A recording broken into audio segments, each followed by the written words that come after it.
मुंबई नागपूर समृद्धी महामार्गावर पुन्हा एकदा लुटमारीची धक्कादायक घटना समोर आली आहे। नाशिक जिल्ह्यातील सिन्नर तालुक्यात काही चोरट्यांनी प्रवाशांना लक्ष्य करत लुटल्यामुळे महामार्गावरील सुरक्षेचा प्रश्न पुन्हा एकदा ऐरणीवर आलाय। विशेषतः रात्रीचा प्रवास करणाऱ्या प्रवाशांमध्ये या घटनेमुळे भीतीचं वातावरण निर्माण झालं आहे। होळीच्या दिवशी मध्यरात्री सोमवारी 2 मार्च रोजी सिन्नर तालुक्यातील कोनांबा शिवरामध्ये ही घटना घडली।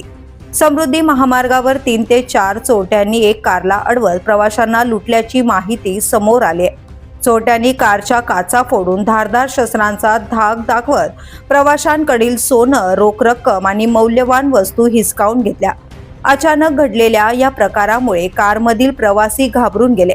या घटनेत उल्हासनगरमधील दीपा वाधवा, अंजुदानी, सियादानी आणि छत्रपती संभाजीनगरमधील आणखी एका व्यक्तीला चोरट्यांनी लक्ष्य करत लूट केल्याची माहिती समोर आली आहे।